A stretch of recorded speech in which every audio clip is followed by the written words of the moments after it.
Eve 2022, the eve of the rebirth of God's Son, S-U-N, Son. You know, it's not the Son doesn't belong to the UN or the United States or whoever the hell else. It's God's Son. And like I said, I've said in previous videos, it dies on December 21st, when from our perspective in the Northern Hemisphere, it goes to its lowest point in the south towards the equator. And then so it does that on the 21st, goes to the low point, dies for 3 days, 22nd, 23rd, 24th. And then on the 25th, it starts moving northward again from our perspective in the Northern Hemisphere. So God's Son, S-U-N, is reborn. So,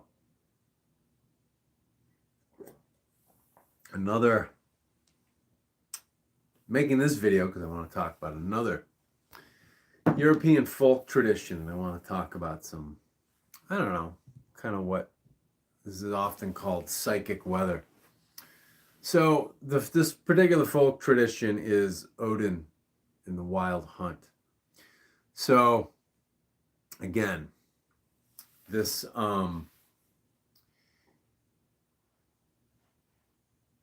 this winter solstice, this festival of Yule, this Christmas, it is the festival of the sun. The sun goes to this low point, it dies for 3 days, and it's reborn.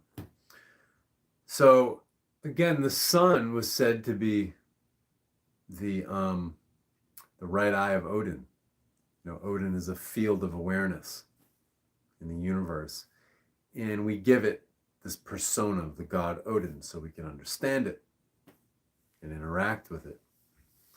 And so the luminaries of sun and moon are said to be the eyes of Ođin because they sit in the heavens and they see all.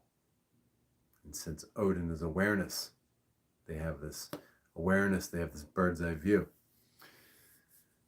So the winter solstice being this feast of the resurrection of the sun,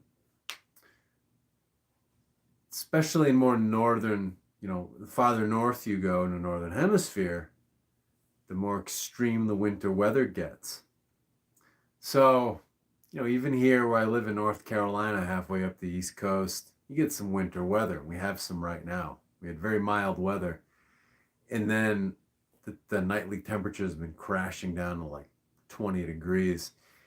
And it was interesting. Yesterday, it was a crazy, chaotic, windy day. There were some trees blown down. Nothing major, but just some of the, kind of the weaker, kind of the dead trees. Some of those fell. Talking to family up further north, there were even more down trees. The winds were higher.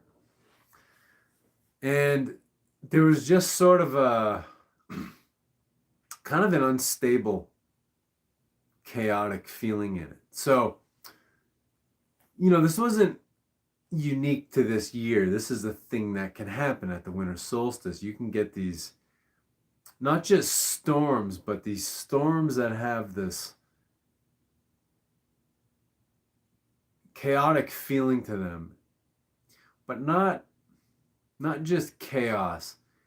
They also have a feeling of that they're basically causing like a clean out. They're causing some sort of a shift in reality. And, it's no coincidence that a storm that basically like causes a shift in the psyche comes at the winter solstice, because this is a big transition point within a year. So in the old days, they talked about these storms that would come around the Yule season, the winter solstice, as they would describe it as Ođin leading the wild hunt through the sky. So there was some classical artwork, some paintings of this, which, want to use as a thumbnail. It's probably the most famous.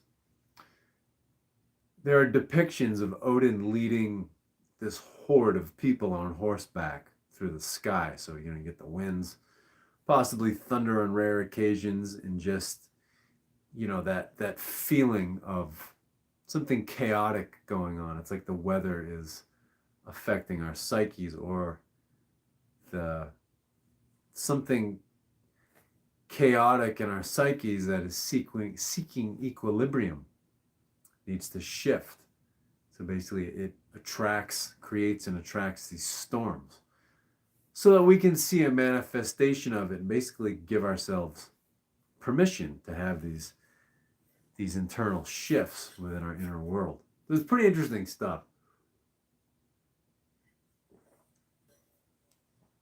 So yeah, these chaotic winter storms around the solstice. So it was Odin leading the wild hunt. Some versions of it, they're led by Herne the Hunter, who is a very Odin-esque sort of a character.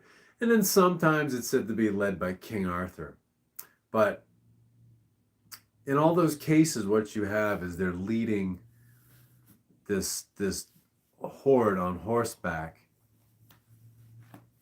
And this horde is comprised of, the souls of the dead, the souls of our ancestors. And this sounds a lot like Samhain, and Samhain is the holiday that was, Christians couldn't get rid of it. So they brought it in and called it Halloween, All Hallows Eve, Halloween. So, Samhain, it became just one night of the year. It became October 31st. Another way to look at Samhain is it's the, what is it now? Sidereally, it's new moon in Libra to full moon in Aries, or in tropical, it's new moon Scorpio to full moon Taurus. So in that reckoning, it's a 2-week period.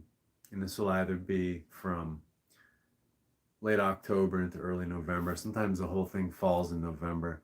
Depends where the moons fall in this Gregorian calendar we use. Another way to reckon Samhain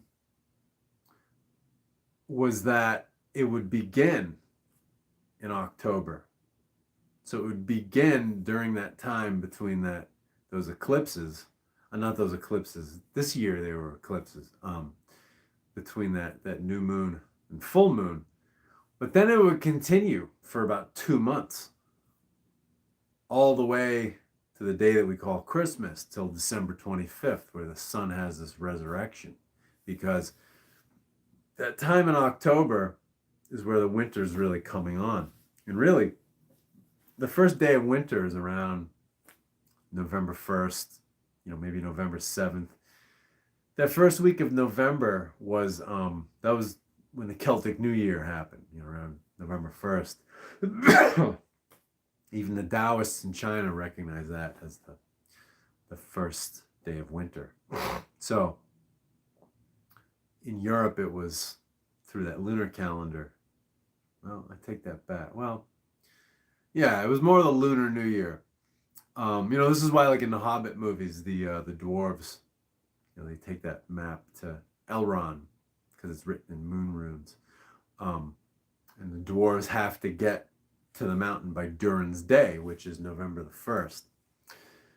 So yeah, it's like there was the solar calendar, which begins with the sidereal Pisces new moon in March.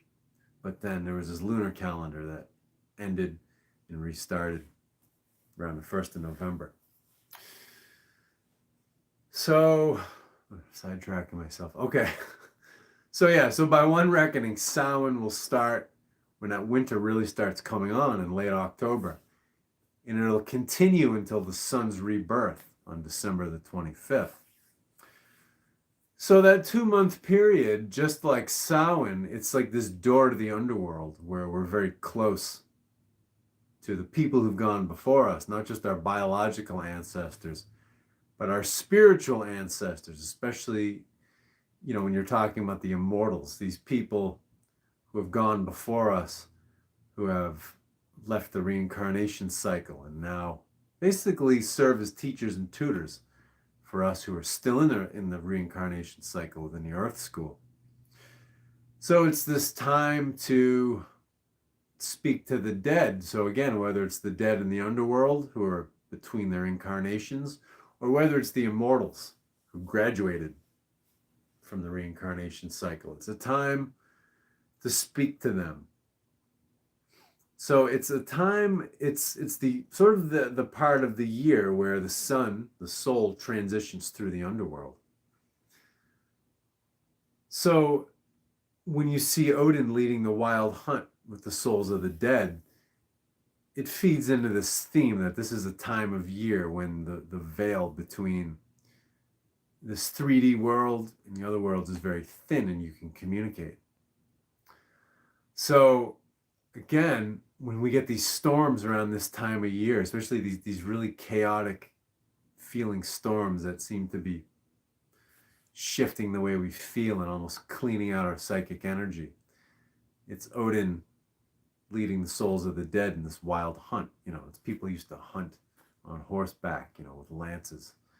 So it's a really neat image, and I really like it. So yeah, at the Yule time, the roaring father of Yule, Odin, aka Woden, leads this wild hunt, leads these souls of the dead, where they're much more active and we can communicate with them, ask for guidance and learn from them and speak to them, ask them for help. And, you know, it harkens back too to this whole thing from the Lord of the Rings, The Return of the King, with the army of the dead, where Aragorn raises the army of the dead to fight for him and to help him liberate Middle Earth from the forces of the Dark Lord. And that's a really cool image. That's a part of that story I really like. And the cool thing is about that is that it's something we can all do, because our ancestors literally live within our bodies. They're in our DNA. And another way to look at the underworld is that it actually is your body, because your unconscious mind and your subconscious mind is very much your body's cellular memory, because your body stores all memories from this life and even from past lives. So we can all summon that army of the dead to help us to free ourselves, to liberate ourselves. We can ask our ancestors to help us free ourselves from the repetitive patterns of behavior and thought and emotion in our family. And I think we do have, in our personal underworld, we do have ancestors that are stuck in their old ways and they don't want to help us.